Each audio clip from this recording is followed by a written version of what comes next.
¿Dónde invertir si tienes más de 50 años? A petición de uno de nuestros escuchas, hoy les vamos a hablar a todas aquellas personas que se preguntan de qué hacer con mi dinero si tengo más de 50. E incluso si tú tienes menos de 50, quédate porque vas a saber qué hacer cuando llegues a esa edad. Hola financieros, bienvenidos a este nuevo episodio. Somos Alfredo y Alberto Cortés. Os ayudamos para que siempre tengan dinero. Recuerden seguirnos en nuestras redes sociales como Instagram, Facebook y YouTube. Estamos como Café Financiero MX. Y déjenos comentarios porque gracias a ustedes que nos comentaron justamente esta gran pregunta, pues se nos ocurrió este tema y queremos hablar específicamente sobre eso. Y pues muy bien, vamos a empezar. A ver, tienes hoy 50 años, 55 o más. ¿Qué es lo primero que yo te sugiero, que nosotros te sugerimos que tienes que hacer? Es saber a qué ley de jubilación perteneces. Ujú. Eso es, si estás en el Seguro Social, necesitas saber si eres Ley 73, que son todas aquellas personas que cotizaron antes del 1 de julio de 1997, o si eres Ley Afore, porque, ojo, tú puedes tener 50 años y ser Ley Afore. ¿Por qué? Pues porque a lo mejor todos tus trabajos nunca cotizaste en el Seguro Social y te dieron de alta hasta el año 2000, o porque a lo mejor nunca cotizaste. Yo tengo el caso justo de una clienta que toda su vida nunca cotizó en el Seguro Social o nunca la dieron de alta y pues por lo tanto es ley Afore. Entonces, es lo primerito que tienes que hacer. Es distinto, por ejemplo, también si perteneces a otra institución gubernamental, por ejemplo, no sé si eres profesor o profesora o si trabajas para el gobierno, ahí los esquemas de pensión son muchos y no podríamos pues detallarlos así súper a fondo porque vamos a decir que cada institución tiene su propio esquema de pensiones muchas veces. Por ejemplo, aquí en Jalisco, la Universidad de Guadalajara tiene su propio esquema de pensiones. Por ejemplo, la Comisión Federal de Electricidad tiene su propio esquema de pensiones. No sé si perteneces al ISSSTE, también vas a tener tu propio esquema de pensiones. Entonces, si tú eres un trabajador que cotiza en alguna institución gubernamental, pues es muy importante que sepas cómo funciona tu esquema de pensiones. Sin embargo, la mayoría, pues, de los mexicanos realmente pertenecen a la iniciativa privada, entonces, ¿quiénes son los que cotizan ante el Seguro Social? Entonces, esa sería la primera recomendación. ¿Y por qué? Pues porque a lo mejor tú hoy dices, justo hicimos un capítulo de esto, no sé si te acuerdas, Alberto, pero a lo Ujú. mejor tú dices, a ver, tengo 52 años y ¿qué onda? ¿Abro un PPR, abro un plan de retiro o no? Entonces necesitas saber en qué ley de jubilación estás. Porque por más que le metas 20,000 pesos al mes a un PPR, claro, te va a servir para deducir impuestos, pero si perteneces a la ley anterior del IMSS y le metes 20,000 pesos al mes, yo te diría mejor o ten un dinero para tu modalidad 40 y jubílate con el salario más alto y el resto méteselo a un PPR, pero no descuides tu modalidad 40, tu jubilación ante el Seguro Social, si eres ley anterior. Ese sería mi primer punto. Sí, como saber dónde estás parado, ¿no? O sea, qué es lo que tienes en este momento, cómo te puedes jubilar, o sea, yo creo que hay bastantes personas que no saben en qué esquema de pensiones están y pues si tienes la modalidad que dice 73, creo que pues por supuesto que puedes obtener muchísimo mejores beneficios que la ley nueva, ¿no? Que es la del 97. Entonces, primer punto, a ver, ¿qué tengo en este momento y cómo puedo aprovechar eso? Si no tienes nada definitivamente, bueno, ahí como que sigue el siguiente punto, ¿no? O sea, ¿qué hacer entonces? A ver, ¿dónde puedo? Ya sé lo que tengo, ¿qué sigue, no? Exacto. Y por ejemplo, nosotros en casa vivimos las dos cosas. Nuestro papá, él nunca cotizó, siempre trabajó como médico privado. Entonces Ujú. él, justo cuando yo entré al área de los seguros, él me contrató, él fue de mis primeros clientes. Le dije, papá, ponte a ahorrar para tu retiro. Creo que en ese momento tenía 50 años, 51 a lo mejor, y contrató un plan de retiro que ya está venció, ya se lo entregaron y todo, porque pues ya Sí, así tiene, es. ya pasó de los 65, que fue de la edad en la que venció. Y mi mamá, ella justo sí cotizó en el Seguro Social, y pues ya tiene su pensión de ley 73. Entonces, de alguna manera tenemos esos dos casos. Exacto. Tenemos como las dos alternativas que hay, ¿no? Y por ejemplo, con mi papá, o sea, inició a los 50 años, ¿no? Tal vez dices, oye, pues inició tarde o inició en qué punto, pero creo que en ese momento, o sea, todavía no es tan tarde, ¿no? Como para ver un plan de retiro. ¿Tú qué piensas? O sea, 50 años es buena edad, porque seguramente ahorita muchos se lo están preguntando. Híjole, pues yo diría que peor es nada, ahí sí. Exacto, O sea, exacto. la verdad, financieros. Para mí sí se me hace tarde a los 50, la verdad siento que es tarde, o sea, eh, mi papá sí tengo que ventanearlo, sorry, pero lo empezó tarde.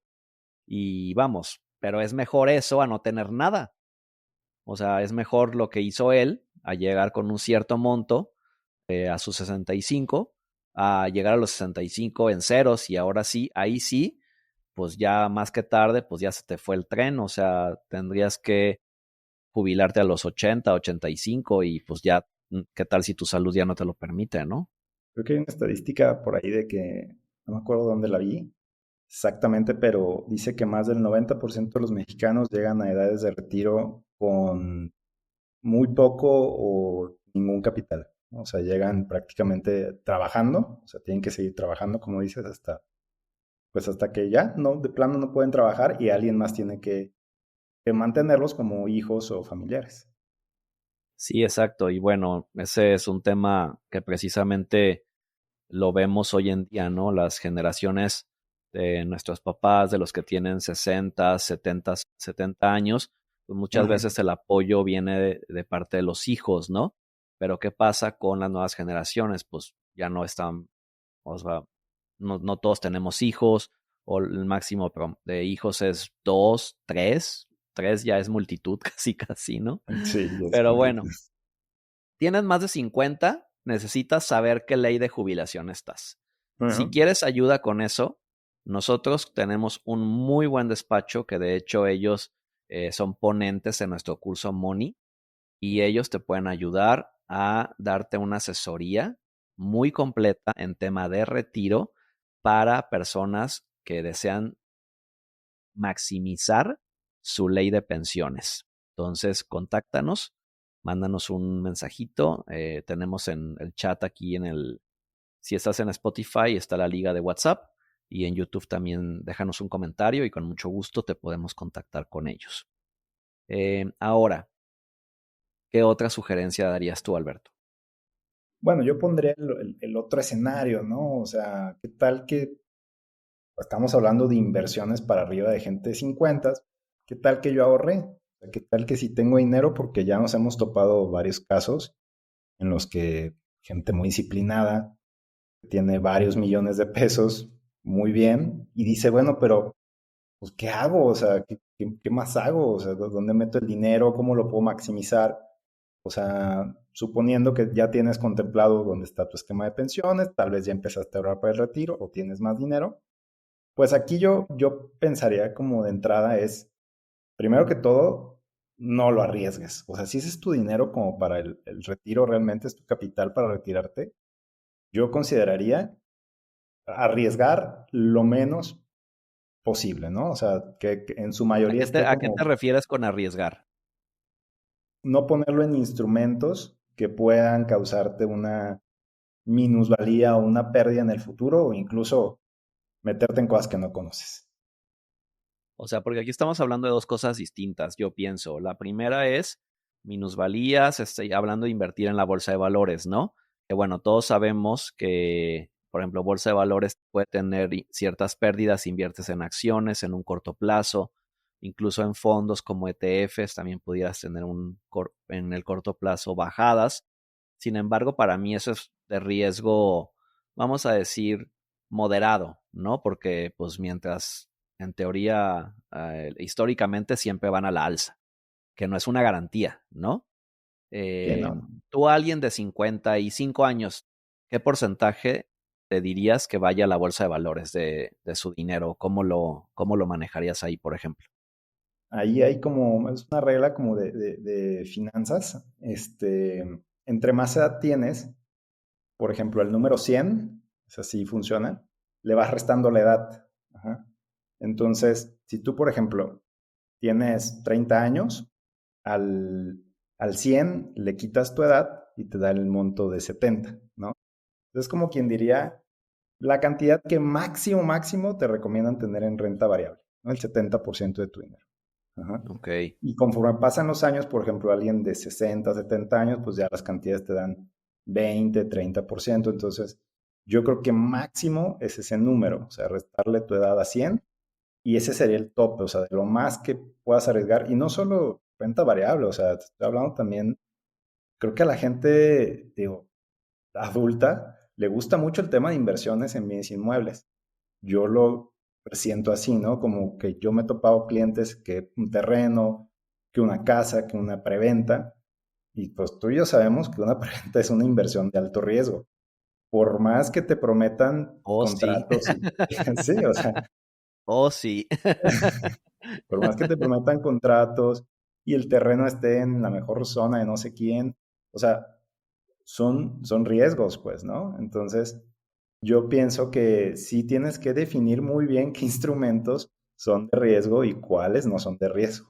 Ajá, primero que todo. No, ahorita me viene a la mente justo el pool de rentas que yo compré, un estudio en San Pancho, Nayarit, con una constructora pues muy reconocida aquí en Jalisco, en Guadalajara, que pues tiene muchos desarrollos, que tiene varios proyectos aquí, que en general les puedo decir que la mayoría de ellos, hasta donde yo se los he entregado a tiempo, pero que Ujú, precisamente ese de San Pancho, Nayarit, en la playa, está detenido ahorita, porque el gobierno no quiere dar permisos. O sea, hay las dos versiones, ¿no? De que la versión del gobierno que yo leí en las noticias es obviamente que la constructora, que no sacó los permisos adecuados y que San Pancho es un pueblo mágico, bueno, no sé si sea pueblo mágico, pero que es un pueblo y lo quieren mantener como pueblo, entonces que hicieron, no es un hotel de que gigante, pero es una construcción pues más grande de lo normal en San Pancho.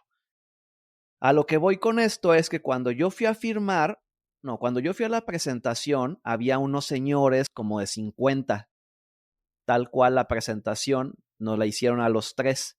En el caso de la pareja de los 50 promedio, y estaba yo también, ¿no? Entonces, pues yo de alguna manera tengo paciencia y yo, gracias a Dios, no vivo de eso. Pero bien. imagínate a alguien a sus 55 años que invirtió ahí parte de su patrimonio y que ahorita no puede recibir una renta. O sea, es ahí donde el riesgo, ¿no? O sea, es a lo que te refieres y yo también coincido contigo.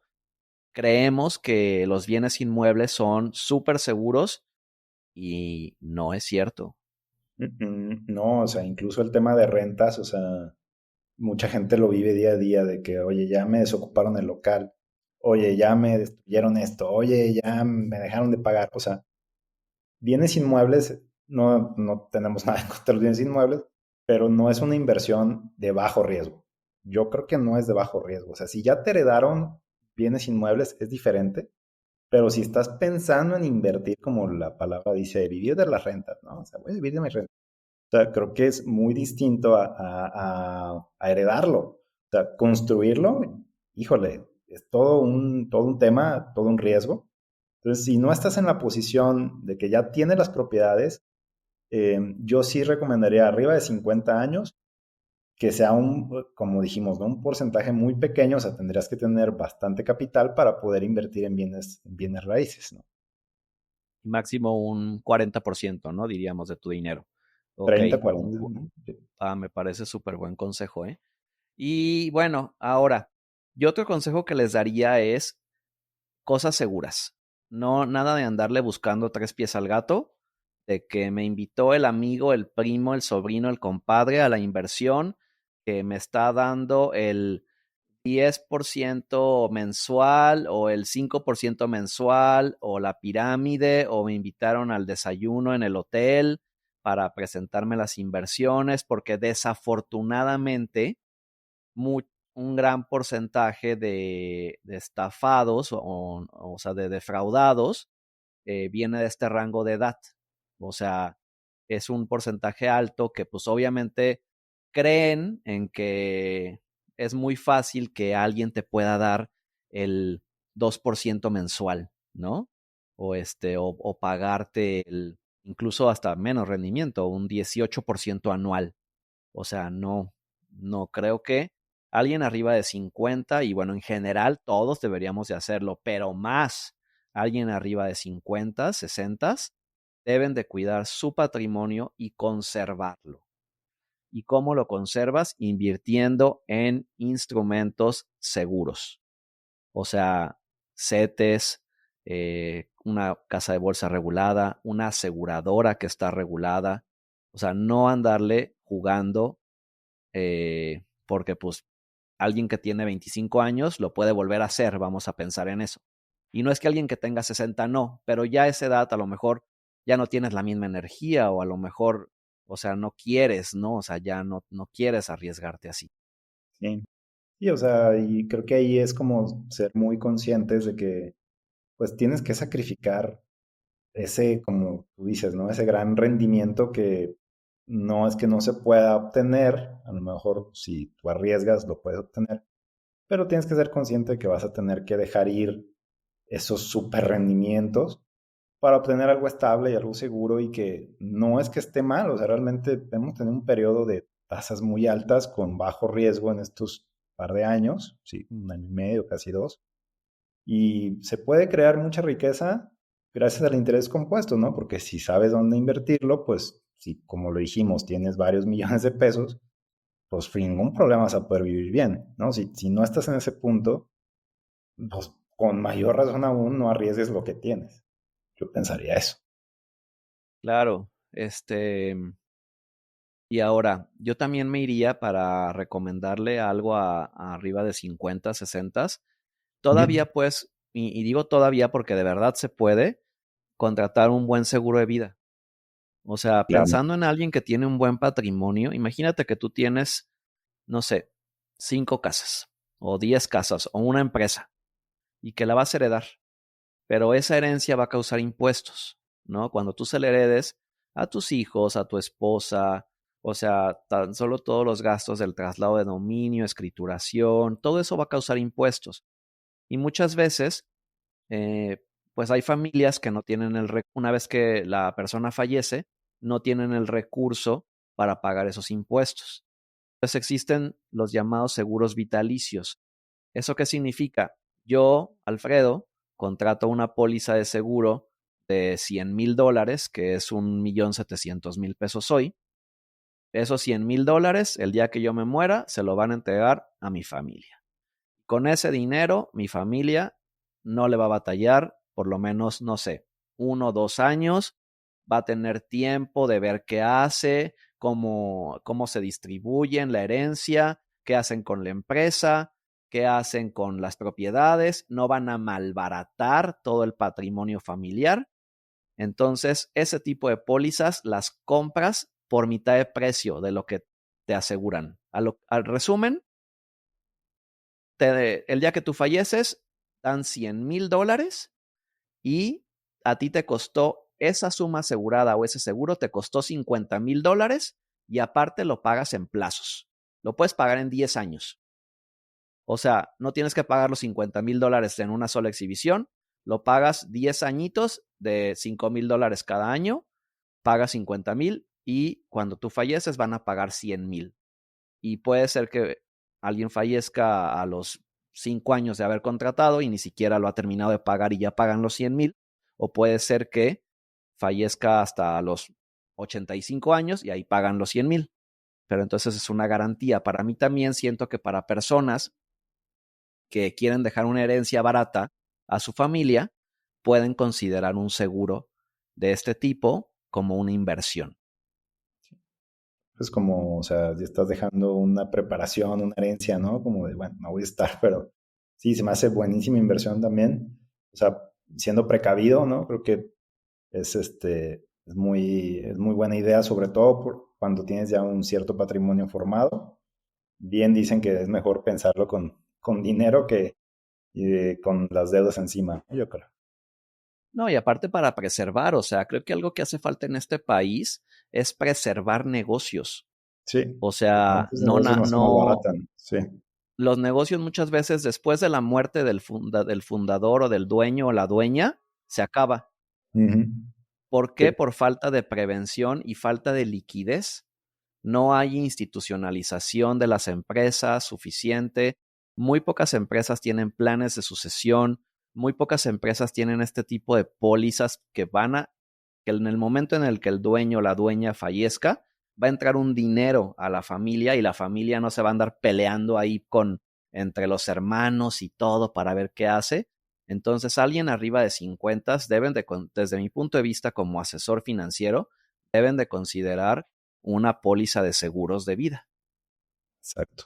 Sí, como parte del portafolio de estoy en una etapa en la que tengo que prevenir de esta manera y así Ujú. voy a poder heredar el patrimonio. Con tranquilidad, exacto. Bien. Pues no sé si quieras agregar algo más. Creo que, digo, en resumen, o sea, hablamos sobre, primero, pues saber dónde estás parado, ¿no? O sea, cuál es tu plan de pensiones en este momento, si es privado, si es público, o sea, cotiza bien qué es lo que tienes, con cuánto dinero cuentas. Si ya sabes qué es lo que tienes y tienes dinero, pues de ahí no lo arriesgues todo. O sea, lo que hablamos, ¿no? Sobre cuidar el patrimonio, fijarte dónde invertirlo. Hay inversiones, aunque parezcan seguras, que son de riesgo, como bienes inmuebles.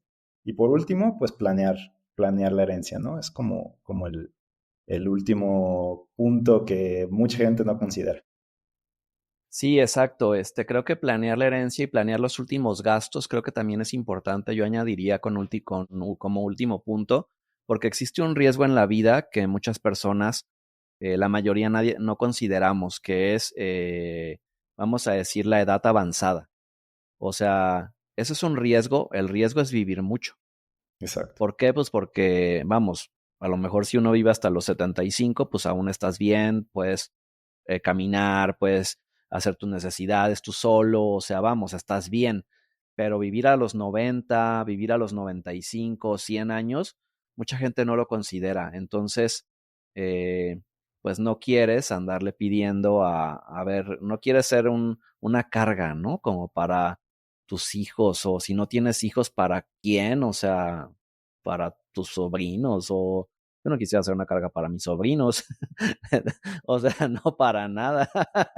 O sea, creo Perfectamente. que es considerar que las inversiones de alguien de 50, 60, yo lo siento a alguien joven, por ejemplo, yo lo veo a nuestros papás, no lo veo como alguien que sea de una edad avanzada.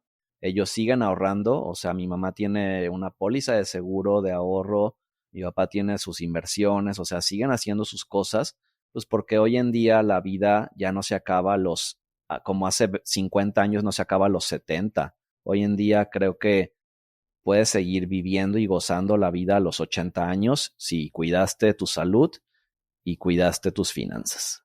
Exacto. Sí, cada vez se alarga un poquito más, ¿no? Y tenemos que ser más previsores. Tal vez 50 está perfecto como para que, yo incluso desde antes, ¿no? Como bien dijiste, desde ya. Tal vez a Ujú. los 50 es cuando tal vez te pueda caer el 20. Pero sí, digo, la vida cambia y va alargándose todo, hay que ser más previsores. Y bueno, déjenos comentarios. Yo creo que es gracias a ustedes que seguimos haciendo este tipo de episodios, que salen este tipo de temas. Muy, como dije al inicio, muy buena pregunta me pareció. Realmente nunca lo habíamos pensado tú y yo, como este tema así como de, ay, pues inversiones para esta edad. Y pues síganos comentando. Muchísimas gracias y ya estamos creando más contenido para ustedes. Gracias, financieros. Nos vemos en el siguiente capítulo. Nos vemos.